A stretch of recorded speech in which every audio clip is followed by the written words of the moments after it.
Peut-être avez-vous déjà reçu ce genre de coup de fil, quelqu'un qui vous dit Allô, bonjour, vous êtes bien monsieur machin, et votre numéro de compte bancaire est bien le tac tac tac tac. Ah, désolé, vous avez été victime d'une fraude, heureusement, je vais vous aider à régler le problème. » Évidemment, cet appel est faux, c'est un escroc, un cyber-escroc. Un appel ou bien des SMS pour, soi-disant, une commande en cours, une amende impayée, etc., etc. Il y a vraiment de quoi être stupéfait en ce moment face à la multiplication des cyberarnaques et par l'imagination sans limite des cyber-escrocs. Des pirates qui sont désormais de véritables professionnels. Ils achètent au marché noir, sur le darknet, des fichiers qui proviennent de divers piratages et qui contiennent souvent des informations très précises à votre sujet. C'est comme ça qu'ensuite ils peuvent cibler leurs attaques et faire croire qu'ils vous connaissent, se faire passer pour votre conseiller bancaire, etc., etc. Dans la plupart des cas, cependant, ils ne possèdent pas votre mot de passe, vos mots de passe permettant de véritablement vous soutirer de l'argent ou d'aller plus loin. Et c'est pour cela qu'ils vous contactent, ils essayent par tous les moyens de vous soutirer des informations. Ce sont de véritables maîtres de la manipulation mentale et on risque tous un jour de tomber dans les mailles du filet. Parce qu'un jour on est fatigué, stressé, contrarié, parce que il y a quelque chose de réel qui vient de se passer. Par exemple, on a changé de banque ou on a vraiment eu un PV de circulation.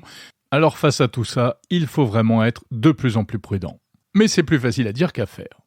Ce mois-ci a lieu le Cybermois, le mois de la cybersécurité, organisé par différentes instances européennes. C'est très officiel, c'est pour sensibiliser tout le monde à ces questions-là. Il y a quelques jours, j'ai animé l'événement de lancement de ce Cybermois. J'en ai retenu quelques trucs que je vais vous livrer tout de suite, des trucs pour essayer de survivre dans ce monde connecté de plus en plus dangereux.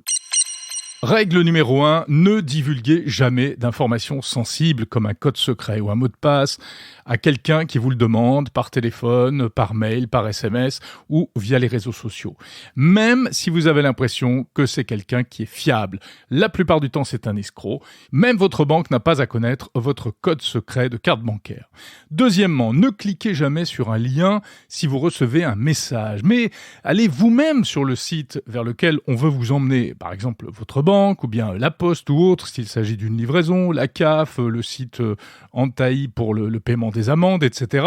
Si c'est vous qui faites la démarche de vous connecter pour en savoir plus, vous avez beaucoup moins de chances de vous retrouver sur un faux site web qui va vous soutirer des données. Troisièmement, c'est vraiment la base, utilisez toujours des mots de passe forts. Des mots de passe complexes avec des chiffres et des lettres. Et oui, je sais, c'est embêtant à retenir. C'est pour ça qu'il faut utiliser un gestionnaire de mots de passe. Ou au pire, un petit carnet soigneusement tenu à jour. On a l'impression que ça complique un peu les choses. C'est pas faux, mais au moins, ça vous sécurise. Sinon, c'est un peu comme si vous laissiez la porte de votre domicile sans verrou, sans clé. Est-ce que vous feriez ça dans le monde réel? Pas du tout. Eh bien, c'est pareil en informatique. Quatrième point, utilisez toujours l'authentification en 2 étapes.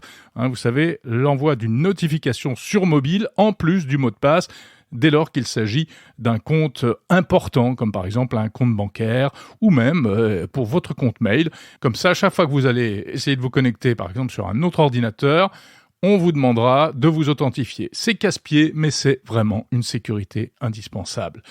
5e point, faites des sauvegardes de vos données précieuses. Mais attention, des sauvegardes hors ligne que vous allez conserver sur des disques durs déconnectés de votre réseau, de votre Wi-Fi, de votre ordinateur principal. Et oui, parce que sinon, si vous utilisez un disque dur ou une clé USB toujours connectée sur votre ordi, eh bien, en cas d'attaque, c'est un support qui se retrouvera corrompu comme l'ordinateur lui-même.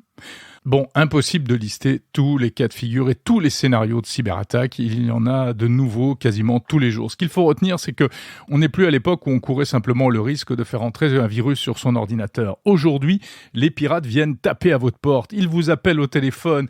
Ils vous font croire des tas de choses. Il faut donc être prudent et faire preuve de bon sens, voire même de méfiance.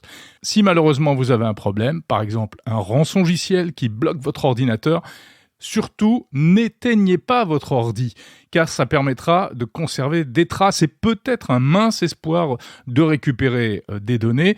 Ce qu'il faut faire, c'est couper la connexion Internet. Donc par exemple, vous éteignez votre box Wi-Fi. Enfin, informez-vous un minimum sur tout ce qui touche à la cybersécurité et à la cybermalveillance. Alors attention, informez-vous avec des vraies infos, pas des fake news transmises par vos amis via WhatsApp. Et puis si vous avez un doute sur une sollicitation, un truc très simple, posez la question à votre moteur de recherche préféré. Vous tapez par exemple SMS, amende, etc. Il a sûrement la réponse, car d'autres personnes avant vous se sont fait piéger, et vous découvrirez vite s'il s'agit d'une arnaque. Enfin, en cas de problème, faites appel à un expert, mais un vrai, pas à l'épicier du coin qui n'y connaît probablement rien et qui risquera d'aggraver les choses. Et voilà, malheureusement en informatique, lorsque le mal est fait, il faut bien le dire, on n'a plus que ses yeux pour pleurer la plupart du temps. Il est très difficile de récupérer ces données, sauf si on a fait des sauvegardes. Alors on le dit et on le redit, il faut penser à tout cela avant que cela vous arrive. Bon, on ne peut que recommander d'aller faire un tour sur le site officiel cybermalveillance.gouv.fr qui regorge de conseils qui peut éventuellement vous aider lorsque vous avez un problème. C'est à la fois pour les particuliers et pour les professionnels. C'est vraiment en essayant d'avoir une hygiène informatique parfaite que vous éviterez de vous retrouver un jour dans une situation très compliquée.